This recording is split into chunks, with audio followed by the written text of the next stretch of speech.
की वजह से यानी साद बिन अबी वक़ास रज़ियल्लाहु ताला अन्हु जो अशरे मुबश्शरा में शामिल हैं, जिनके बारे में रसूलुल्लाह सल्लल्लाहु अलैहि वसल्लम ने इरशाद फरमाया था कि ये जन्नती हैं, ये जन्नती हैं। आप फरमाते हैं कि 17 हिजरी में कूफा शहर आबाद हो गया, यहां पे बस्तियां हो गई थी, लोग रहने लगे थे। तो उसी कूफा शहर में जब ये बात पहुंची, इमाम अली मकाम ने यजीद की बैत से इनकार करके मदीना शरीफ से मक्का शरीफ पहुंच गए हैं, तो कूफा के रहने वाले मुसलमान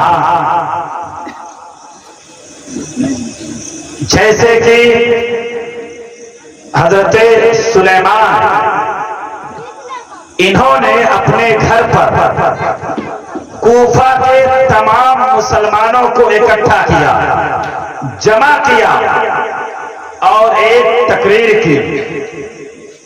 वो तकरीर ये थी, ऐ कूफा वालों, मेरी बात गौर से सुनो कि हुसैन इब्ने अली ने यजीद की बैत से इनकार कर दिया है और वो इनकार करके मक्का मुकर्रमा में आ गए हैं। इसलिए हमें और आपको चाहिए, हम और आप जानते हैं कि यजीद बदकार शख्स का नाम है, यजीद जानी शख्स का नाम है, यजीद दीन में खुराफात शामिल करने वाले शख्स का नाम है, यजीद फासिको फाजिर शख्स का नाम है। हर कसो नाकस ये बात जानता है कि यजीद अच्छा व्यक्ति नहीं है, अच्छा आदमी नहीं है। अब आप लोग हुसैन के दुश्मनों के साथ अगर लड़ने का इरादा रखते हैं तो आप लोग हुसैन पाक रज़ियल्लाहु ताला अन्हु को बुलाया जाए, इसलिए कि वो नवासे रसूल हैं, उनसे बेहतर कोई इंसान नहीं है, क्योंकि वो रसूलुल्लाह सल्लल्लाहु अलैहि वसल्लम के शहजादे हैं, उनके नवासे हैं। उनसे बेहतर हमारी इमामत का कोई हकदार नहीं, कोई हकदार नहीं है। तो सारे लोगों ने यही कहा कि हम उनको धोखा नहीं देंगे। एक बात और सुलेमान ने कहा था, अगर तुम अपनी कमजोरी दिखाते हो या बुज़दिली दिखाते हो तब इमाम हुसैन को न बुलाना। तो उन लोगों ने कहा था कि हम इमाम हुसैन का दुश्मन, वो मेरा दुश्मन है। जो इमाम हुसैन से कत्लो गारत करेगा, हम उससे कत्लो गारत करेंगे। जो इमाम हुसैन का दोस्त है वो हमारा दोस्त है, जो हुसैन का नहीं वो हमारा नहीं। जो हुसैन से मोहब्बत करता है हम उनसे मोहब्बत करते हैं। ये किसने कहा? ये कूफा के मुसलमानों ने, कूफा के मुसलमानों ने कहा। उसके बाद जब ये मीटिंग हो गई तब कूफा वालों ने ये खत लिखा इमाम अली मकाम को। क्या इमाम अली मकाम, ऐ फर्जंद अली, नवासे रसूल, आप कूफा तशरीफ लाएं। आपसे बेहतर, आपसे अच्छा इस रुए जमीन पर कोई इंसान नहीं है। आप कूफा तशरीफ लाए। ये तमाम बातें और अपनी मोहब्बत का इजहार करते हुए खत में लिखा गया, और ये खत अब्दुल्ला इब्ने हमदानी और अब्दुल्ला इब्ने ताल के हाथ भेजा गया। कब भेजा गया? ये खत पहुंचा मेरे इमाम के पास 10 रमजान 60 हिजरी में। जब ये खत पहुंचा तो मेरे इमाम ने पढ़ा। उसके बाद उस खत के बाद यके बाद दीगरे खत जाते रहे, हुक्मनामे जाते रहे, तहरीर आती रही। एक रिवायत के मुताबिक कि 53 खत भेजे गए, 53 खत भेजे गए। हर एक खत में यही लिखा था कि हम आपसे मोहब्बत करते हैं, आप हमारी इमामत के लिए तशरीफ लाए। अब अगर कोई शख्स ये कहे इमाम हुसैन क्यों गए करबला, तो उनसे कह देना इमाम हुसैन खुद नहीं गए बल्कि बुलाए गए थे करबला। कूफा बुलाए गए थे इमाम हुसैन। इमाम हुसैन यूं ही नहीं गए थे, बुलाए गए थे। इमाम हुसैन रज़ी अल्लाह ताला अन्हु के पास 53 खत पहुंचे। एक रिवायत के मुताबिक कि इतना खत पहुंचा था कि इमाम अली मकाम ने 3 बोरियों में उसे रखा था। अल्लाह अकबर। इतना खत पहुंचा था कि 3 बोरी में जमा कर लिया इमाम हुसैन ने। इतना खत और हुक्मनामे पहुंचे। आप खुद सोचो, हमारे घर में अगर कोई मेहमान आ जाता है, हम 2-3 बार कहते हैं उसे ठहरने के लिए, तो हमारी मोहब्बत में ठहर ही जाता है। तो आप अंदाजा लगाओ, जो नवासे रसूल हो और जो इस्लाम के बानी हैं, जो जिनके घर में मुकम्मल इस्लाम पला और बढ़ा है, अगर उनके पास उनके नाना के कलमा पढ़ने वाले मुसलमान उनके पास खत भेजेंगे, अपनी मोहब्बत का इजहार करेंगे, अपनी इमामत को सही करने के बारे में, आप से मोहब्बत करने की वजह से आपको बुलाएंगे, बार बार खत भेजेंगे, तो क्या अब वो इमाम हुसैन आएंगे? और इमाम हुसैन फरमाते हैं कि मेरे पास कोई उज़्रे शरई न रही कि हम रुक जाएं और ये कहते हैं कि ये शरीयत का उज़्र है, इसलिए हम नहीं आ पाएंगे, इसलिए हम नहीं आ पाएंगे। सामने बता मेरा इमाम, जब ये खत पहुंचे मेरे इमाम ने तय किया कि हमें जाना चाहिए। और जो आखिरी खत था हानी इब्ने हानी का, आखिरी खत था इनका, यानी तमाम खुतूत जब पहुंच गए, सबसे आखिर में जिसका खत पहुंचा वो हानी इब्ने हानी का खत था। अब मेरे इमाम ने इरादा किया कि मुझे जाना ही है। तो अकाबिरे सहाबा, बड़े बड़े सहाबा, इस थे अब्दुल्ला उबैदा रज़ियल्लाहु ताला अन्हु, है थे जाबिर, ये तमाम सहाबा किराम आपको रोकने लगे, क्या इमाम अली मकाम आप वहां ना जाए। क्यों रोक रहे थे? वो जानते थे कि कूफा वाले धोखा देने में माहिर हैं। कूफा वाले बुज़दिली दिखा के भाग जाया करते हैं मैदान से, इसलिए तमाम सहाबा किराम आपको रोक रहे थे। लेकिन कोई उज़्र शरई नहीं। तब मेरे इमाम ने यह फैसला फरमाया और खत लिखा।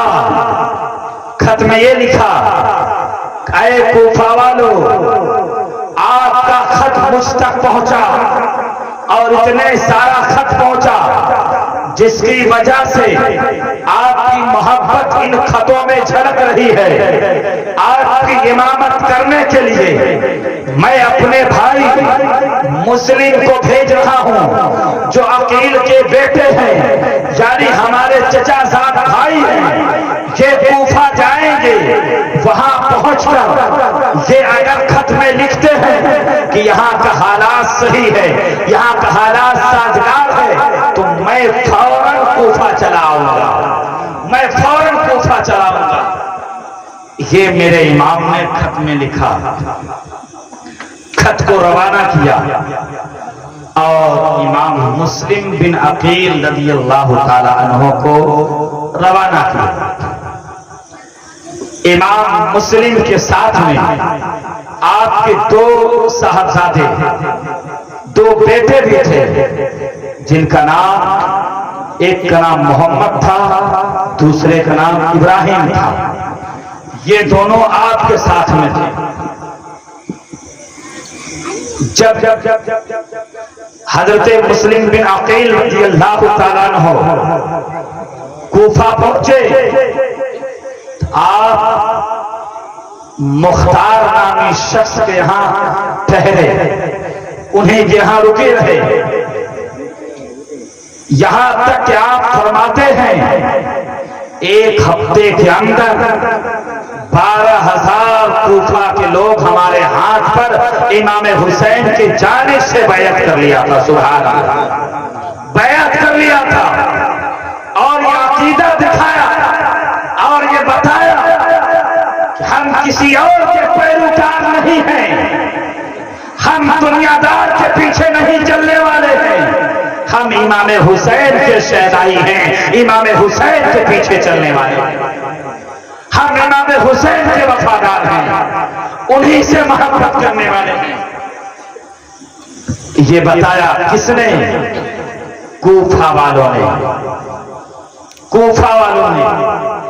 और उस वक्त कूफा का जो हाकिम था, गवर्नर था, सरदार था, सरदार आला था, वो नुमान बिन बशीर था।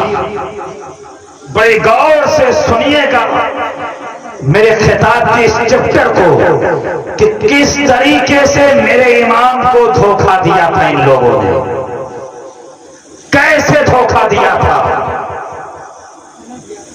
अब नुमान बिन बशीर हैं, जब देखा कि कूफा के मुसलमान मुस्लिम बिन अकील के हाथ पर इमाम हुसैन की तरफ से बैअत कर रहे हैं, तो उनको पता था कि जब ये बात यजीद तक पहुंचेगी तो उसको ये बात हजम नहीं होगी और इन लोगों पे जुल्म और सितम ढा देगा।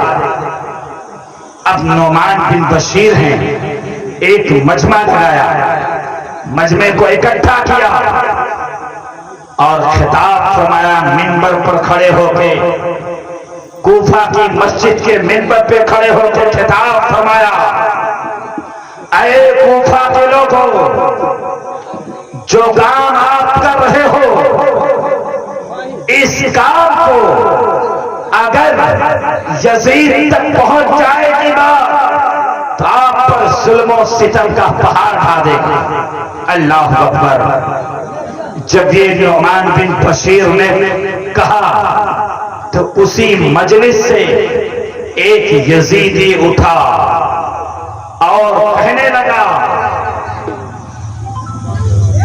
कि आप इनको, इनके साथ सख्ती करें, नरम दिली न दिखाएं, नहीं तो ये काबू में नहीं आने वाले हैं। अल्लाह अकबर।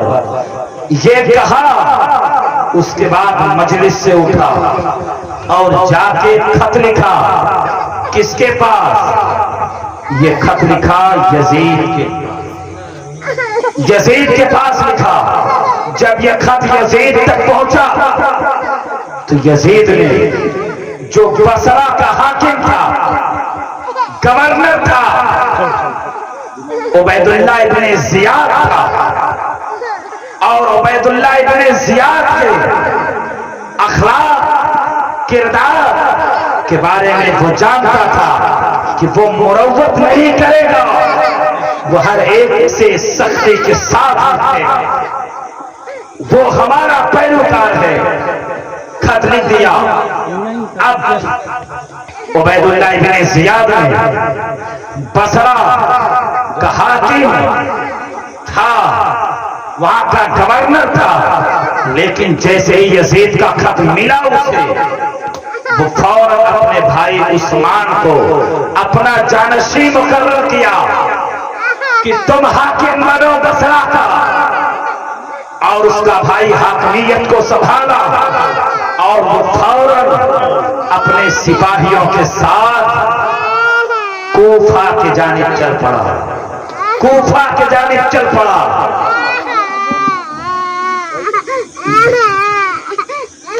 एक बात सैयदना व शफीना हबीबना तबीबना कुलूबना मलजाना मुहम्मद बारिक वसल्लम सल्लल्लाहु अलैहि रसूलुल्लाह सल्लल्लाहु अलैहि वसल्लम। सामईन मोहतरम, जो दुश्मन होता है ना, वो हर तरीका अपनाया करता है, हर तरीका अपनाया करता है। अब सुने कि उबैदुल्लाह इब्न ज़ियाद अपने सिपाहियों के साथ कूफा की तरफ चल दिया। जब ये कादसिया पहुंचा, कादसिया एक जगह का नाम है, यानी जब करबला की तरफ आने में वो रास्ते में ये जगह का नाम है। कादसिया जब पहुंचा, अपने सिपाहियों को वहीं ठहरा दिया, वहीं रोक दिया, रोक दिया उसी जगह। क्यों? वो जानता था कि इमाम अली मकाम आएंगे तो इसी रास्ते से आएंगे, ऐसे ही आएंगे। अब लोगों को फरेब दे रहा है, लोगों को धोखा दे रहा है। इससे पहले थी मुस्लिम बिन अकील रदियल्लाहु ताला अन्हु ने जब देखा कूफा का हालात कि सारे लोग इमाम हुसैन पर अपनी जान को कुर्बान करने को तैयार हैं, उन्होंने खत लिख के भेज दिया, या इमाम अली मकाम आप तशरीफ लाए कूफा, यहाँ के हालात सही हैं, यहाँ के हालात सही हैं, हालात से बाखबर फरमाया। उसके बाद ये शख्स कादसिया ठहरा, अपने सिपाहियों को छोड़ा और हिजाजी लिबास में अपने आप को मलबूस किया, हिजाजी लिबास में, और ऊंट पर सवार हुआ, ऊंट पर सवार हुआ और हिजाजी रास्ते से ये चल पड़ा। ये जानता था कि इमाम अली मकाम जब आएंगे उनका लिबास हिजाजी होगा और हिजाजी रास्ते से आएंगे, तो इसने सबको फरेब दिया और सारे सिपाही कादसिया में छोड़ दिया। 20 सिपाहियों को साथ लिया। कितने सिपाही? 20 सिपाहियों को साथ लिया और ये शख्स मगरिब और इशा के दरमियान ये कूफे की तरफ चल पड़ा और कूफे में दाखिल हुआ। सारे लोग ये समझें कि हुसैन बिन अली आ गए। हर एक की ज़बान पे ये नारा था, खुशी का नारा था, मसरत का नारा था, मरहबा बिका या इब्ना रसूलुल्लाह, मरहबा बिका इब्ना या इब्ना रसूलुल्लाह। हर एक की ज़बान पे, हर एक की ज़बान पे खुशी के नारे थे।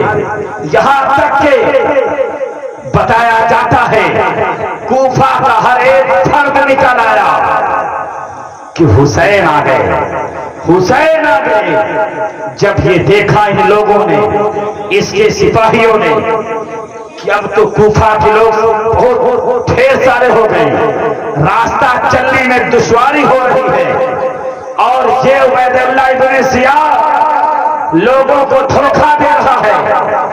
लोग सलाम कर रहे हैं, मरहबा कह रहे हैं, ये किसी का जवाब नहीं दे रहा है और हर एक को देख रहा है कि कौन नारा लगा रहा है और कौन इमाम हुसैन का शहदाई है। हर एक को देख रहा है और आगे बढ़ते चला जा रहा है। तब एक यजीदी ने, यानी उबैदुल्लाह इब्न ज़ियाद का सिपाही, बीच में खड़ा हुआ, काए कूफा वालों सुनो, ये हुसैन इब्न अली नहीं है, ये उबैदुल्लाह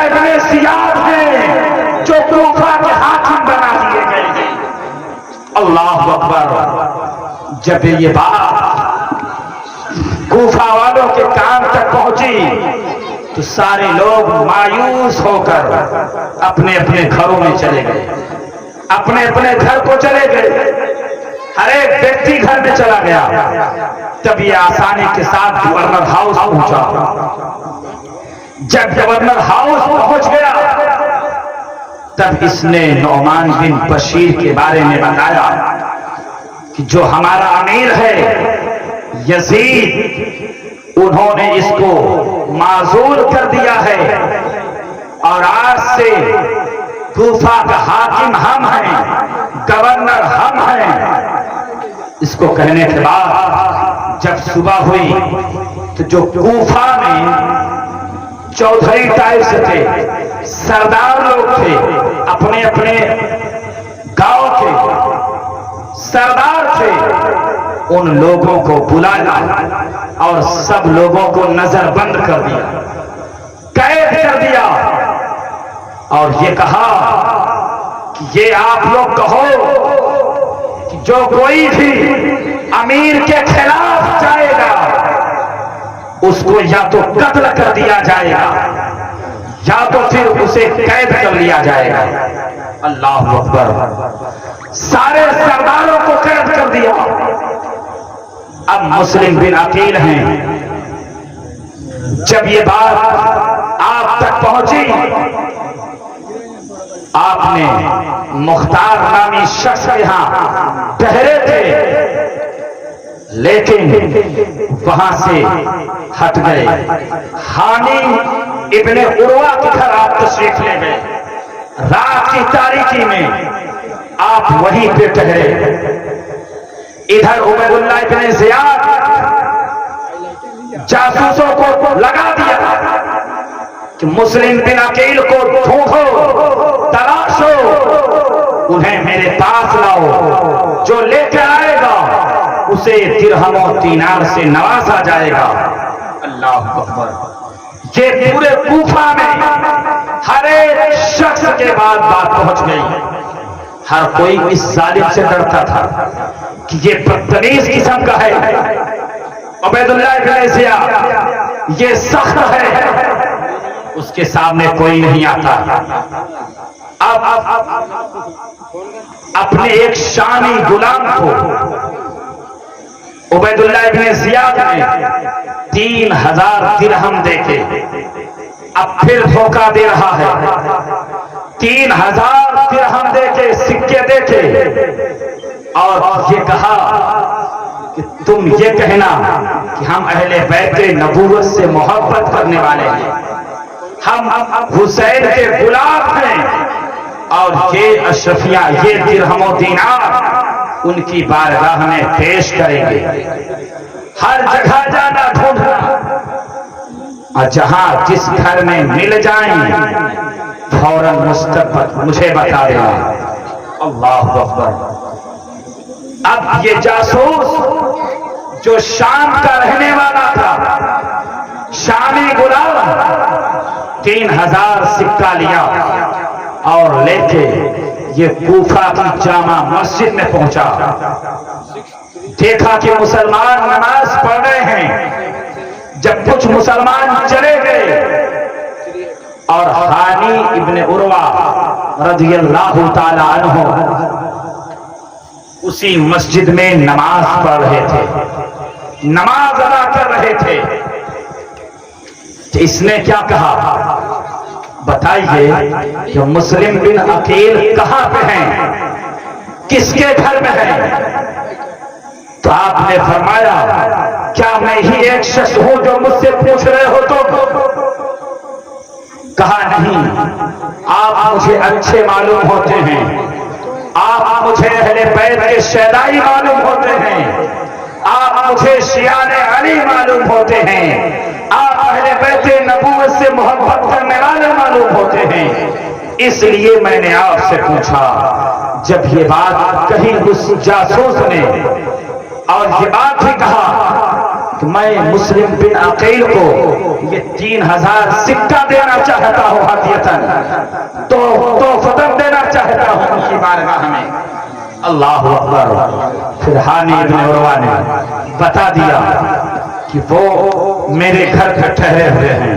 अल्लाह अकबर, कि मेरे घर पे ठहरे हुए हैं। अब ये जासूस को लेके हानी इब्न उरवा अपने घर पहुंचे। अपने घर पहुंचे, देखा कि मुस्लिम बिन अकील और आपके दोनों साहबजादे वहीं पे मौजूद हैं। अपनी मोहब्बत, झूठी मोहब्बत का दावा किया, इजहार किया। अरे मुस्लिम बिन अकील, मैं आपका गुलाम हूं, आपके घर का खादिम हूं। हम आपसे मोहब्बत करते हैं, आपसे अकीदत रखते हैं। ये 3000 सिक्के आपकी बारगाह में पेश फरमाते हैं, पेश करते हैं। अल्लाह अकबर। अब मुस्लिम बिन अकील रज़ियल्लाहु ताला अन्हु ने उसके सिक्के को ले लिया, 3000 सिक्के को ले लिया। अब इस जासूस का काम यह होता कि हर दिन आता, हानी इब्न उरवा के घर आता। अब मुस्लिम बिन अकील की बात को सुनता और जाके उबैदुल्लाह इब्न ज़ियाद को सारी बात रात को बता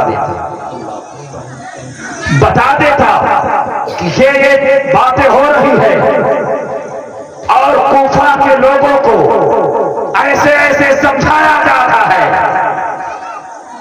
तब और हानी इब्न उरवा, जो कि अब उबैदुल्लाह इब्न ज़ियाद से बनती थी और आपका दोस्त भी था, जिसकी वजह से आपका जब पता चला आप उसकी महफिल में जाना बंद कर दिए।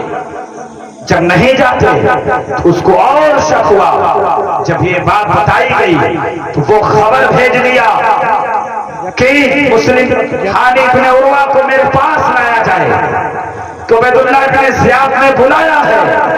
अल्लाह अकबर। उबैदुल्लाह इब्न ज़ियाद के पास हानी इब्न उरवा तो नहीं जानते थे कि ये बात इसको पता है कि हमारे घर पे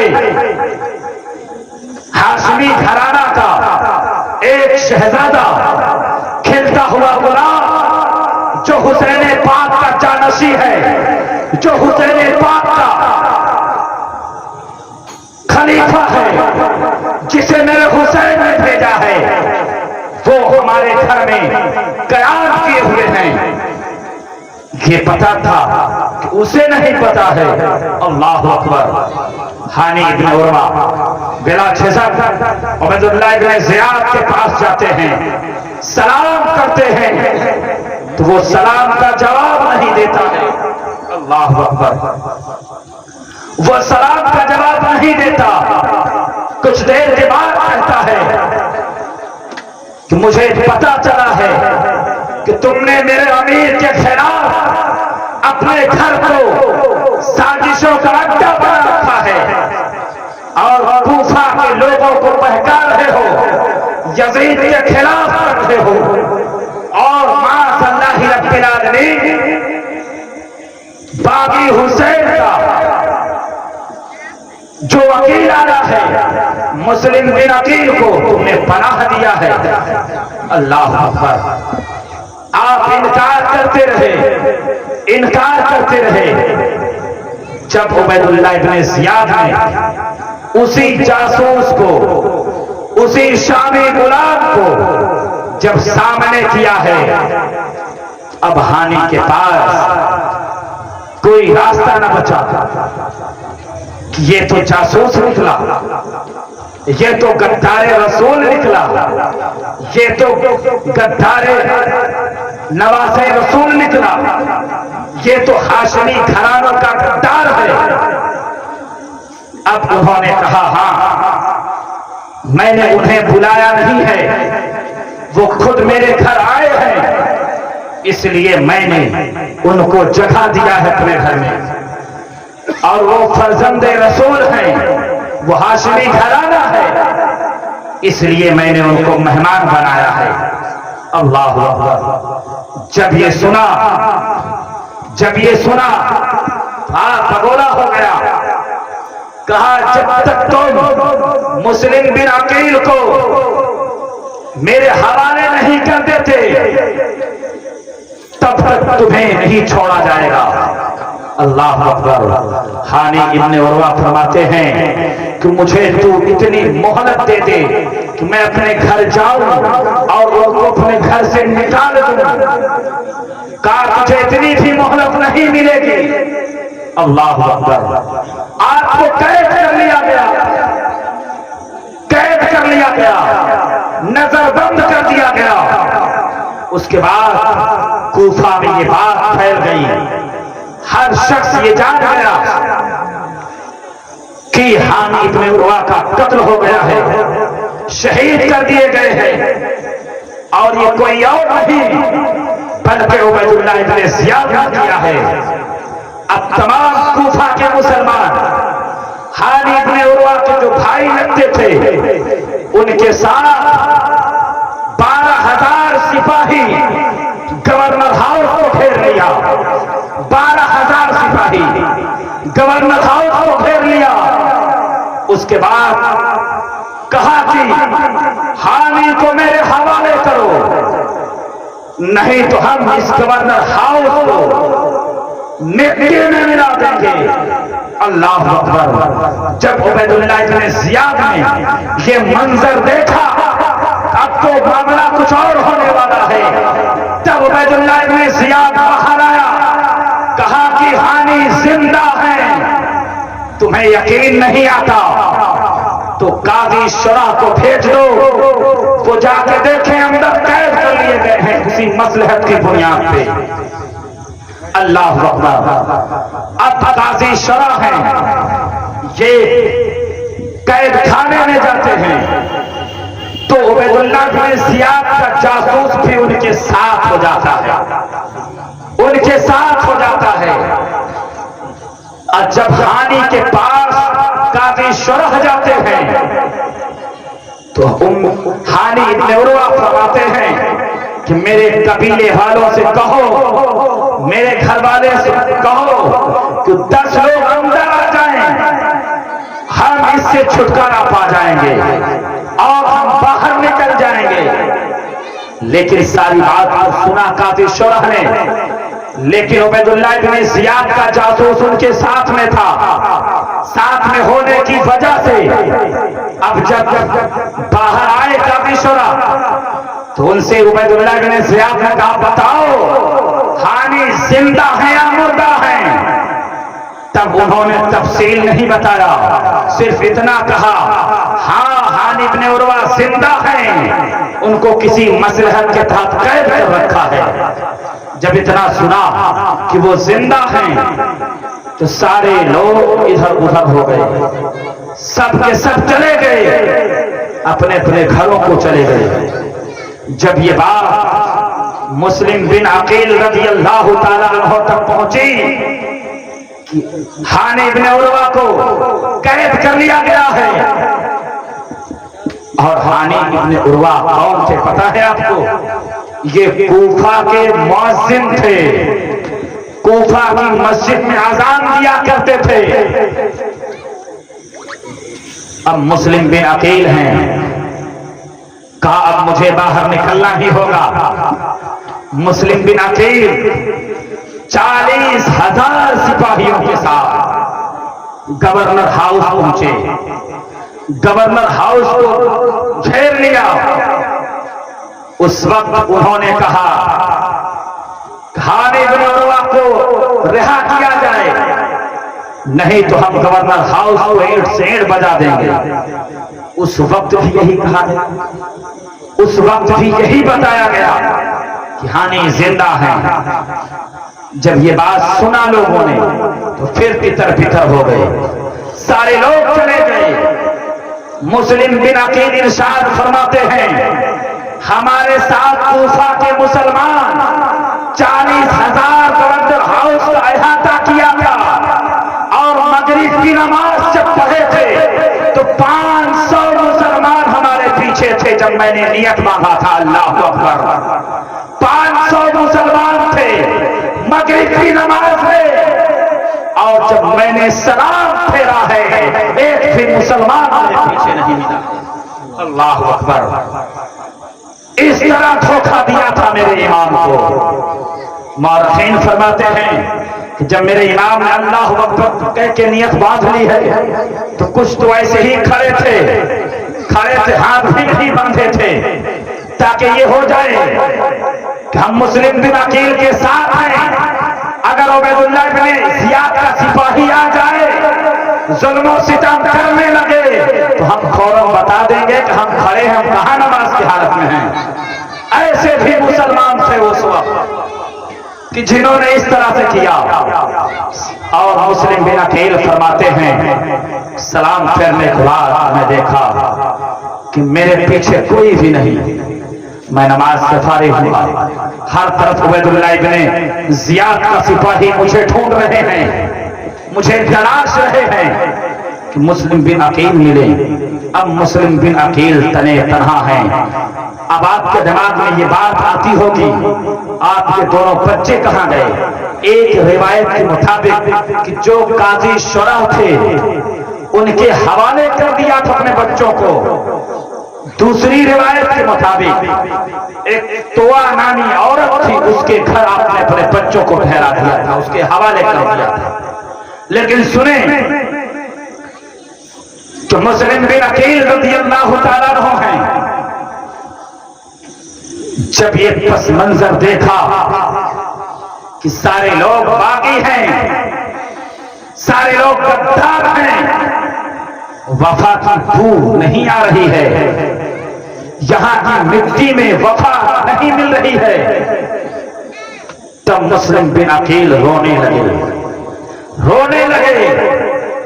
इसलिए नहीं रो रहे थे कि उन्हें पकड़कर शहीद कर दिया जाएगा, बल्कि इसलिए रो रहे थे कि खत में लिख दिया है, या इमाम अली मकाम कूफा तशरीफ लाएं। कूफा के हालात सही है, जब मेरे साथ ये ऐसा सलूक कर रहे हैं तो मेरा इमाम जब आएगा, फर्जंदे रसूल जब आएगा, अली का लख्ते जिगर जब आएगा, फातिमा का नूरे नजर जब आएगा, अरे रसूल का शहजादा जब आएगा, अरे कायनात में उनसे अच्छा कोई नहीं है, जन्नत का सरदार जब आएगा तो उनके साथ क्या मामला ये लोग करेंगे। ये बार बार सोचकर मुस्लिम बिन अकील रो रहे थे। अल्लाहु अकबर। भटकने लगे कूफे की गलियों में, भटक रहे हैं कूफे की गली में, कभी इधर तो कभी उधर। शाम हो गई है। अब आप एक दरवाजे पे जाके बैठ गए, दरवाजा खुला था, रात हो रही थी, दरवाजा खुला हुआ देखा, दरवाजे पे उस घर की औरत भी खड़ी थी जो अपने बेटे का इंतजार कर रही थी, जिसका नाम दुआ है, वो इंतजार कर रही थी। आप गए, आपने फरमाया मुझे पानी चाहिए पीने के लिए। अल्लाहु अकबर। वो औरत गई, अंदर से पानी लेकर आई, आपने नौश फरमाया, पानी को पिया, बैठे रहे। तब उस औरत ने कहा, आपने पानी मांगा है, मैंने पानी दे दिया है, अब आप अपने घर जाइए। आप बैठे रहे।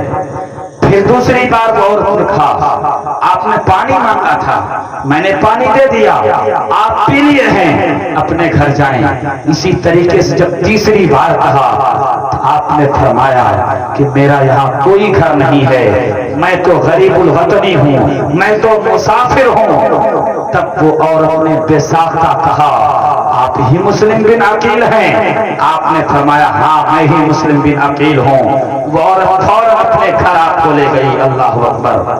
आपको खाना पेश की, लेकिन आपने खाना नहीं खाया, आप खाना नहीं खाते हैं। उसके बाद उसका बेटा आया और वो दुआ नामी औरत आपके कमरे में बार बार जा रही थी, आ रही थी। तो उसका बेटा पूछा, अरे वालिदा, उस कमरे में क्यों बार बार आ जा रही हो? तो औरत बताई नहीं, इसरार करने पे औरत बताई, बेटा मुस्लिम बिन अकील हमारे घर ठहरे हुए हैं, ये हुसैन के घर वाले हैं, इनसे मोहब्बत करो, हम इनके घर के खादिमा हैं, कनीज हैं, तुम भी इनसे मोहब्बत करो, अपनी आखिरत को मत बर्बाद करना और ये बात किसी को मत बताना। अल्लाह अकबर। लेकिन उसका बेटा माना नहीं। सुबह हुई, ये मोहम्मद बिन अशअश को उसका बेटा बता दिया। मोहम्मद बिन अशअश ने उबैदुल्लाह इब्न ज़ियाद को ये बात कहलवा भेजा कि फला जगह मुस्लिम बिन अकील ठहरे हुए हैं। अल्लाह अकबर। उबैदुल्लाह इब्न ज़ियाद जैसे ही सुना, अपने सिपाहियों का एक दस्ता भेज दिया। जैसे ही मुस्लिम बिन अकील घोड़े के टापों की आवाज सुना कि अब सिपाही आ रहे हैं, आओ इस घर का घेराव कर लेंगे, मुझसे लड़ेंगे, तो मुस्लिम बिन अकील अपनी तलवार को म्यान से निकाल लेते हैं। सारे सिपाही घर का घेरावा कर लेते हैं और घर के अंदर घुस जाते हैं। देखो हाशमी घराने के शहजादे की ताकत देखो, हाशमी घराने का वो पलता हुआ शेर की दहाड़ देखो। मुस्लिम बिन अकील हैं, तने तनहा हैं, सिपाहियों के दस्ते को जो घर में घुसकर मुस्लिम बिन अकील से लड़ना शुरू किए, तो मुस्लिम बिन अकील तने तनहा घर से बाहर सबको निकाल दिया। सुभान अल्लाह, सुभान अल्लाह। ये ताकत हाशमी घरानों की है। अल्लाह अकबर। जब ये निकले, उसके बाद ये यजीदी उस घर के छत पे चढ़े। छत पे चढ़ने के बाद ये जानते थे कि कोई आम शख्स नहीं है, कि कोई आम आदमी नहीं है, इसे हराना सबकी बस की बात नहीं है, इसके गिरफ्तार करना सबकी बस की बात नहीं है। ये हाशमी शेर है, ये जिधर निकलेगा सफाया कर देगा। ये हाशमी शेर है, ये हुसैन का चचाजाद भाई है, ये नबी का घरवाला है, इसे ऐसे गिरफ्तार नहीं किया जा सकता। छत पर से आग के गोले बना बना के मारने लगे। घरों जिस मकान में थे उसके अंदर आग का गोला फेंकने लगे। तब मुस्लिम बिन अकील ने जब देखा ये बुज़दिलाना हमला, ये लोग डरने लगे और हुआ का घर जलने लगा, तब आप बाहर निकले और लड़ने लगे। हर एक को काकर मूली की तरह काटते रहे, यहां तक के एक बुकैरा नामी शख्स ने आप एक ऐसी जर्ब लगाई जिसकी वजह से आपका ऊपर का होंठ कट के गिर गया और दो दांत भी टूट गए थे। अल्लाह अकबर। लेकिन हाशमी शेर रुकने का नाम नहीं लेता। आप लड़ रहे हैं, सारे यजीदी सिपाही एक तरफ, हाशमी शहजादा एक तरफ, हाशमी शेर एक तरफ, वो इतनी बहादुरी से लड़ रहे हैं, लड़के चले जा रहे हैं। तब उसी वक्त मोहम्मद बिन अशअश ने कहा था, आपके लिए अमान है, आपके लिए अमान है। तो सारे सिपाही तलवार को खींच लेते हैं। उसके बाद मुस्लिम बिन अकील फरमाते हैं, क्या मेरे लिए अमान है? तब मोहम्मद बिन अशअश कहता है, हाँ आपके लिए अमान है। मुस्लिम बिन अकील रज़ी अल्लाह तआला अन्हु एक दीवार से खड़े हो जाते हैं टेक लगा के, इसलिए कि लड़ते लड़ते निढाल हो गए थे और पूरा जिस्म खून से लहूलुहान हो गया था। अल्लाह अकबर। लहूलुहान हो गया था। जब अमान मिल गई, आपको बैठाया गया सवारी पर, आपने फरमाया, अये मोहम्मद बिन अशअश, तूने मुझे अमान दिया है, अमान दिया है। जब आपको लेके चलने लगे, गवर्नर हाउस चलने लगे, रास्ते में आपकी तलवार खींच ली गई, तलवार निकाल ली गई। तब मुस्लिम बिन अकील फरमाते हैं, क्या तूने मुझे अमान नहीं दिया था? तो जो बुकैरा नामी शख्स था यजीदी, जिसने हमला किया था, आपका होंठ कटा था, वो भी मौजूद था, वो कटे कटे चला करता था। उसने कहा, मैंने अमान नहीं दिया है, मोहम्मद बिन अशअश ने अमान दिया है तुझे। अल्लाह अकबर। आपका हाथ बांध दिया गया उसके बाद जब गवर्नर हाउस पहुंचे, बहुत सारे लोग गवर्नर हाउस के दरवाजे पे खड़े थे। आपको शिद्दत से प्यास लगी हुई थी, शिद्दत से प्यास लगी थी। उसके बाद मोहम्मद बिन अशअस गवर्नर हाउस के अंदर चला गया और वो उबैदुल्लाह इब्न ज़ियाद से बातें करने लगा।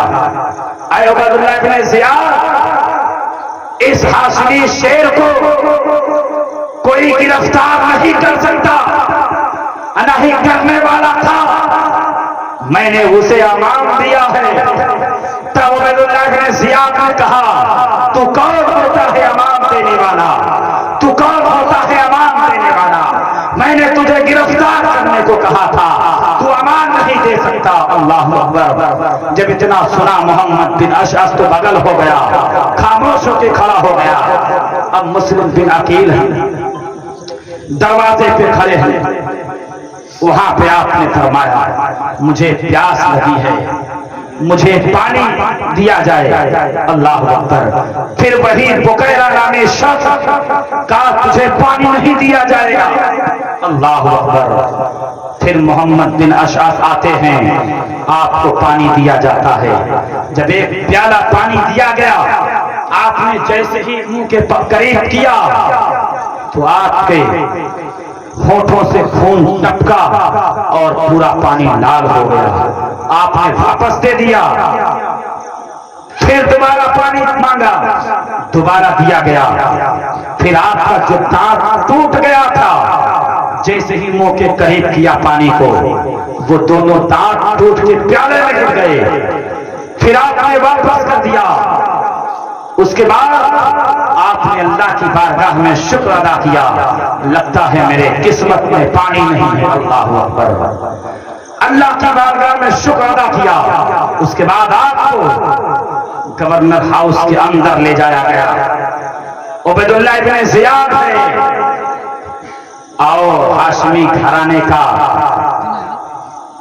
खिलता हुआ शहजादा मुस्लिम बिन अकील हैं। फातिमी बाग का वो फूल जिसे देखकर ये लगता था ये कोई और नहीं बल्कि ये तो चांद है। चांद इतना खूबसूरत थे मुस्लिम बिन अकील। अब उबैदुल्लाह इब्न ज़ियाद है और आपने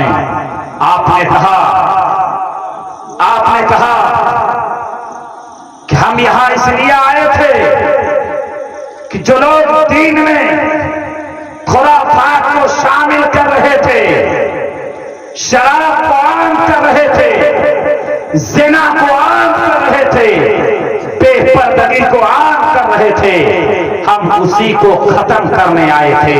हम इस्लाम की दावत देने आए थे, हम दीने हनीफ की दावत देने आए थे, हम अपने हुसैन के नाना के दीन की हिफाजत के लिए आए थे। अल्लाह अकबर। जब इतना कहा है तब उबैदुल्लाह इब्न ज़ियाद ने कहा कि तू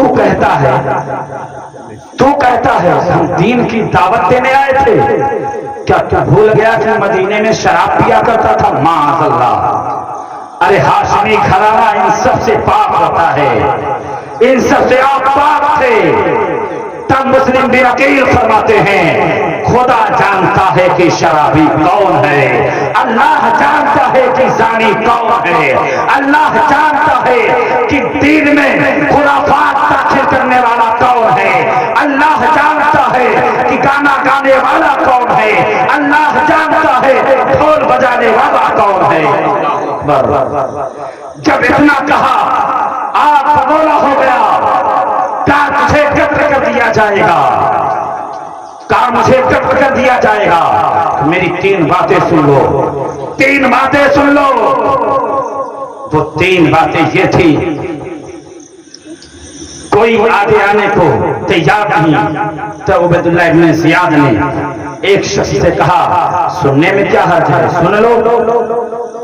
जब सुनने के लिए एक तरफ ले गए, आपने फरमाया कि पहली बात यह है कि कूफा में मैं 700 दिरहम कर्ज लिया हूं, उसे तुम अदा कर देना, और जब मेरा कत्ल हो जाए, जब मैं शहीद हो जाऊं हुसैन के नाम पे, हुसैन के नाना के नाम पे मैं शहीद हो जाऊं, दीन हनीफ के लिए मैं शहीद हो जाऊं, तो मुझे दफना देना, मुझे दफना देना।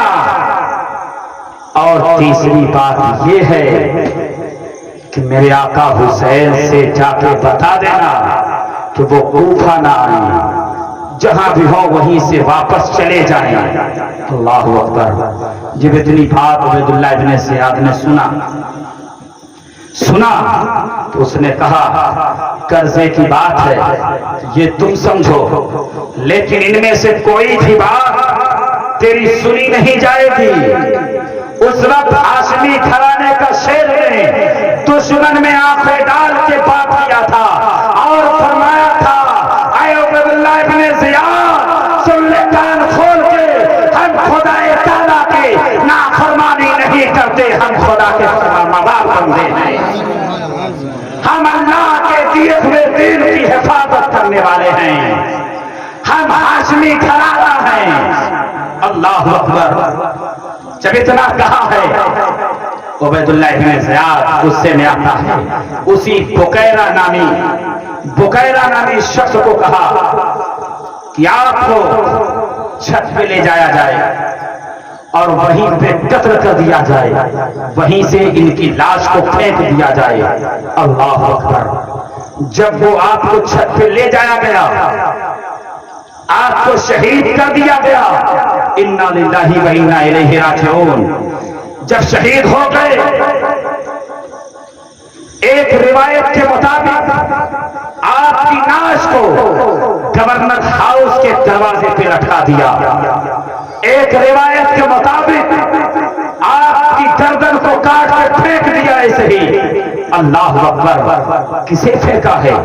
अरे दीन के मुहाफिजों के साथ ऐसा किया है, दीन के हिफाजत करने वालों के साथ ऐसा काम किया है। किसको किया है? अरे उनके साथ ऐसा मामला किया है जो हाशमी घराने थे, जहां से ये इस्लाम का पौधा निकला था, उनके साथ ये मामला किया है। अब कूफा के लोग जब ये देखा हालत, ऐसी हालत को देखा, तो सारे लोग गुमसुम हो गए, यहां तक के अपने घरों से नहीं निकला करते थे, अपने घरों से बाहर नहीं निकला करते थे। उसके बाद हानी बिन उर्वा को बाहर निकाला, आपके दोनों हाथ को बांधकर, पैर में बेड़ी डालकर। क्यों कर रहे थे ये लोग? इसलिए कि इमाम हुसैन से मोहब्बत कर रहे थे। वो इमाम हुसैन के शहदाई थे, वो मौज़िन थे कूफे की मस्जिद के। वो हाथ को बांधा गया, पैरों में बेड़ियां डाली गई, कूफे के गली कूचों में घुमाया जा रहा है। हानी बिन उर्वा है, फरमाते हैं मेरे घर वालों, ऐ मेरे कबीले वालों, ऐ मेरे भाइयों, ऐ मेरे बेटों, ऐ मेरे भतीजों, निकलो इनका तो मुकाबला करो। अरे है कोई जो मेरे हाथ में लकड़ी का एक डंडा ही दे दे? है कोई जो निकले अपने घर से जो मुझे तलवार दे दे? है कोई जो मुझे पर्ची ही दे दे, नेजा ही दे दे, जो मैं इनसे मुकाबला कर सकूं? अल्लाह अकबर। ये कहते रहे, चीखते रहे, चिल्लाते रहे, लेकिन कूफा का कोई फर्द आपके मुकाबले में ना आ सका। ना कोई तलवार दे सका, ना कोई नेजा दे सका, ना कोई लकड़ी का एक डंडा दे सका। आपका हाथ बंधा हुआ है, जंजीरों में जकड़ा हुआ है। आपने फरमाया और है कोई जो मुझे छुड़ा ले इन यजीदियों से। उसके बाद आपने जंजीर को तोड़ दिया। तोड़ने के बाद तोड़ दिया, जब जंजीर टूट गई, ये मोहब्बत हुसैन में ललकार रहे हैं कि इन यजीदी भेड़ियों से हमें कोई तलवार दे दे, हम इनसे लड़ लेंगे, हम इनसे अपनी जान की हिफाजत कर लेंगे। लेकिन कोई बाहर नहीं निकल रहा है, कोई आपके सामने नहीं आ रहा है। अल्लाह अकबर। फिर हानी इब्ने उर्वा को शहीद कर दिया गया। इन्ना लिल्लाहि व इन्ना इलैहि राजिऊन।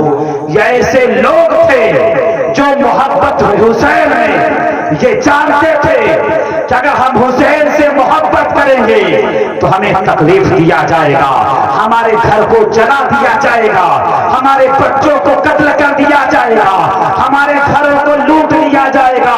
लेकिन इन लोगों ने ये ईमान रखा था, ये यकीन कर लिया कि मेरा घर लुटता है तो लुट जाए, मेरे घर में आग लगाते हैं तो लगा दे, हमारे बच्चों को कत्ल करते हैं तो कत्ल कर दें, लेकिन हम मोहब्बत हुसैन को अपने सीने से नहीं निकाल सकते, इसलिए कि तेरी नस्ल पाक में है, बच्चा बच्चा नूर का, तू है नूर तेरा सब घराना, तू है नूर तेरा सब घराना नूर का। अब सोचे जरा, आज भी उस वक्त लोगों ने तलवार की नोक से मेरे हुसैन को तकलीफ पहुंचाई थी, मेरे हुसैन को तकलीफ पहुंचाई थी तलवार की नोक से। आज भी कुछ ऐसे हैं जो अपनी जबान की नोक से तकलीफ पहुंचाया करते हैं, जो अपने फेल से तकलीफ पहुंचाया करते हैं। लेकिन आप ये बात टाल लेना कि मेरे दिल में हुसैन है, सुभान अल्लाह, मेरे घर में हुसैन है। जिस घर में हुसैन रहते हैं उसका घर मातम कदा नहीं बनता, बल्कि जन्नत बन जाया करता है। और हर के लब से ये बात निकलती है, हम यजीदी नहीं बल्कि हुसैनी है, हुसैन के मानने वाले हैं, हम हुसैन पे अपनी जान को निछावर करने वाले हैं, हुसैन पे अपनी जानो माल निछावर करने वाले हैं। सामने बता, अब मुस्लिम बिन अकील के शहजादे तो जो आपके साथ में आए थे, जब ये बात पता चली उबैदुल्लाह इब्न ज़ियाद को, तो उसने ये हर तरफ ऐलान करवा दिया कि मुस्लिम बिन अकील के दोनों साहबजादे जहां कहीं मिले उन्हें पकड़कर मेरे पास लाया जाए, मेरे पास लाया जाए। मुस्लिम बिन अकील के शहजादे बहुत ही खूबसूरत थे, बहुत ही खूबसूरत थे। अगर आपको मेरे नबी के घर वालों की खूबसूरती देखना है, खूबसूरती देखना है मेरे नबी के घर वालों की, इमाम हुसैन के शहजादों की, तो आप किसी आले रसूल को देख लो, कालपी शरीफ वालों को देख लो, मैहरा शरीफ वालों को देख लो, अरे गुलजारे मसौली को देख लो। आपको पता चलेगा जब हुसैन के शहजादों के शहजादों के शहजादों के ये आलम है तो उस वक्त हुसैन की खूबसूरती के आलम क्या हुआ होगा, कितने खूबसूरत होंगे मेरे हुसैन। और मुस्लिम बिन अकील के साहबजादे कितने हसीन होंगे, बहुत खूबसूरत नौजवान बच्चे दोनों गिरफ्तार हो गए, पकड़े गए। जब उबैदुल्लाह इब्न ज़ियाद के पास ले जाया गया, आपको जेल में डाल दिया गया। उस वक्त उस जेलर जो था, जेलर मशकूर नामी दरोगा था, मशकूर नामी दरोगा था, और ये हुसैन पाक से बेपनाह मोहब्बत किया करता था, सुभान अल्लाह, बेपनाह मोहब्बत किया करता था। जब वो देखा कि ये हुसैन के घर वाले हैं, ये हुसैन के बेटे हैं, ये मेरे नबी के घर वाले हैं, उसने ये बात ठान लिया कि चाहे मुझे इस नौकरी से बर्खास्त कर लिया जाए, मुझे चाहे सताया जाए, मुझे चाहे कत्ल कर लिया जाए, लेकिन इन शहजादों को मैं रिहा कर दूंगा, इन शहजादों को मैं बचा लूंगा। अल्लाह, ये वो ठान लिया। जेल में रात के अंधेरे में वो जेलर जाता है, दोनों शहजादों को देखा कि ये गुलाब सा चेहरा चमक रहा है, ये गुलाब सा चेहरा महक रहा है, ये गुलाब सा चेहरा जहां बैठे हैं रोशनी ही रोशनी है, ये गुलाब सा चेहरा जिधर है ऐसा लग रहा है कि इस्लाम का दरख्त यहां लगा हुआ है। हाशमी वो शेर, वो बच्चे वहां मौजूद जेल के अंदर। अल्लाह अकबर।